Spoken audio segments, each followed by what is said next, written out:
Hi guys, okay, duty vlog ulit tayo. Siyempre, pipicture natin Suzuki. Siyempre, taga Suzuki tayo. Kaya, yun yung picture natin ngayon. Nandito ulit tayo sa Robinson, Balagtas. Yan. Ang ipipicture natin ngayon ay yung tinatawag na Dzire new technology sa atin sa Pilipinas, pero sa ibang bansa medyo ano na siya, normal na lang na technology. Ito yung kung tawagin automatic manual transmission. Ayun, medyo high tech yung terminology natin ngayon.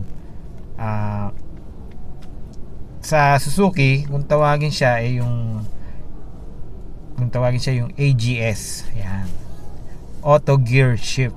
Yun, medyo mas high tech yung pangalan natin, auto gear shift. Para i-explain natin ang automatic manual transmission ay isang uri ng transmission kung saan ang ginagamit na transmission ay pang manual. Yun, medyo madaling intindihin. Pang manual siya, ibig sabihin manual siya pero wala siyang clutch pedal. Ayan, papakita natin Yan, medyo madilim ilaw, lights, camera, action. Ayun. Oh, yan. Manual siya, di ba? Pero wala siyang clutch pedal. Yan, di ba? Yung accelerator, preno. Yan, pero wala siyang clutch. Diba? Galing, ano? High tech. So, ito papakita natin. Ito yung ano niya. Ito yung shift stick niya. Kung titingnan nyo, hindi talaga siya automatic na transmission. Tingnan nyo, wala siyang nakalagay na park. Yan, no? Ang nakalagay lang sa kanya, reverse, neutral, di ba? Neutral parang sa ano rin, sa manual. Tapos may dalawang selector dito. Pwede kang manual mode or drive mode. Yan. Gaganon mo siya bale, Pag aandar ka na, yan, naka-drive ka niyan. So, para magano siya, para kumambyo, iaangat-angat mo ngayon yung accelerator. Aalisin mo sa accelerator yung paa mo. Yung parang ganito, guys. Angatin ganon. Parang may certain siya RPM na dapat ma-reach bago siya kumambyo. So, parang nasa 2000 RPM kakambyo siya. Yan. Angat. Angat. Angat. Yun, hanggang sa umabot siya ng 5th gear. Tapos dun sa pagda-downshift ng ng speed ng gear, kusa siyang magbababa pagka tumapa ka sa preno. Yun, kusa siyang magbababa. So from 5th gear magiging 4th, 3rd, 2nd gear hanggang sa 1st gear. Yan, pagka full stop ka na, 1st gear. Tapos pagka ginamit mo naman si manual mode, ikaw naman yung bahala magkambyo. So halimbawa lalagay mo siya sa manual mode. Yan. So under ka na. So primera, cambio ka. Segunda, tercera, hanggang sa matuling ka na, nasa siguro 80 ka na. Kwarta, hanggang sa 100 ka na. Quinta, 5th gear, quinta. Dito tayo dito. Quinta.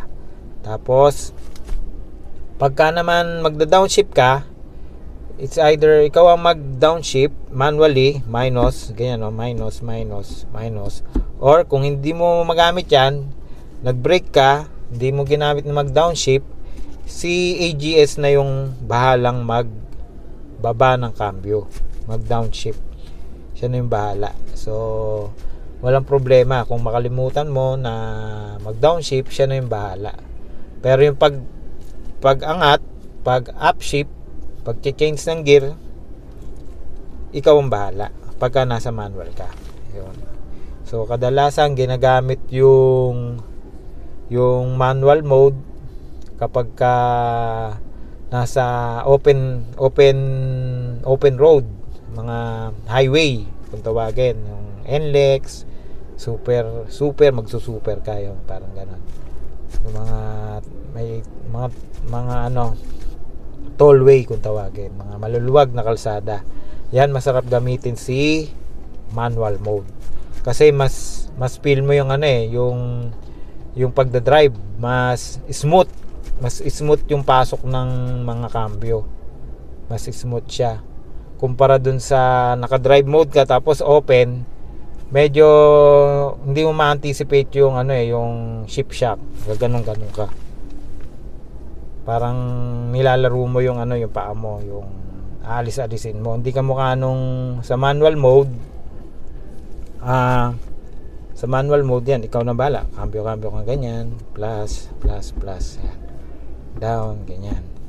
Sa naman, sa drive mode naman, ikaw ang bahalang lalaruin mo yung paa mo. Yan. 2000 RPM, papalit yan, angat. 2000 RPM, angatin mo, papalit yan. 2000 RPM, papalit yan. So yun, mamaya papakita ko sa inyo, may sample tayong kung paano mag-drive ng AGS, okay? Ine-next natin dito sa video natin. Okay guys, so ngayon konting glance lang dito sa interior ng AGS. So meron na siyang 7-inch na touchscreen, yan, tapos manual, conventional din yung natin, yung aircon dial natin, yan, pero meron siya mga direction, may patayan din ng compressor, yan, tapos meron din siyang debugger, yan sa likod, tapos meron din siyang navigation, yun, yung ating GPS antenna, yan, tapos dito may control ng volume sa manubela, yan, tapos meron ding Bluetooth. Pag sasagutin mo yung phone, nakakonect yung phone mo doon sa head unit, diyan mo lang pipindutin. Yan, answer, cancel. Answer, cancel. Ayan, Bluetooth mode. Ayan. Okay? So,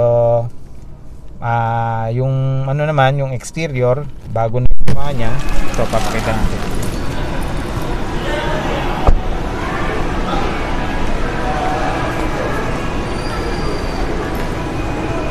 Yun, ganda, gwapo ng Desire.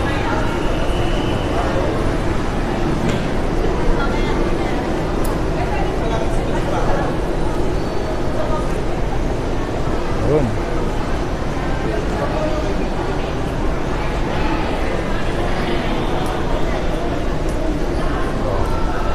Meron na rin pala siyang reverse sensor.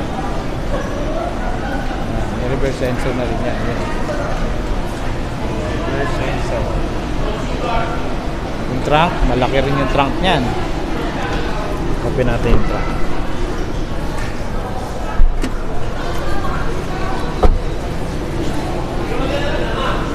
Oh. May 79k pa sa trunk. Malaki rin yung trunk niya. Tapos eto, power retract na rin yung salamin. Yan. Side mirror, power retract na. All power window, saka ito yung pinaka nagustuhan ko.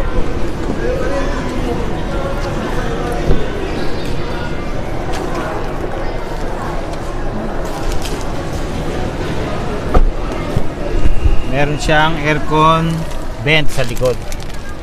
Yan ang pinaka nagustuhan ko dyan. Social at the price of 719,000. merong dual aircon, di ba? May ano pa, may charger, yun, di ba? Kaya gusto ko tong AGS eh. Desire pala, Desire. Ganito rin kotse ko eh. 2018 ko nilabas. So 4 years na siya. So yun guys, so yun, next video papakita ko na kung paano i-drive yung AGS, okay? So guys, testingin na natin. Ito 2,000 angat. 2,000 angat. Yan, di ba? Kumakambyo siya. Angat. Diba? Ganun siya. Kaya siya matipid guys.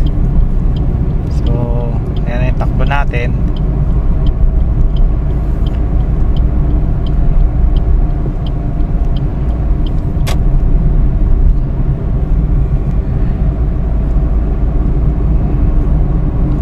Sa 5th gear na guys, 5 speed tong Desire GL Plus. Yan, swabe siya guys, sarap gamitin. Hindi siya boring. Fuel efficient siya. Ano, tulin din. Swabe.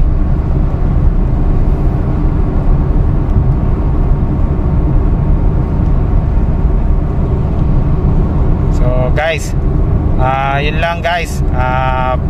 Basic ng Desire GL Plus or yung tinatawag na auto gear shift ng Suzuki.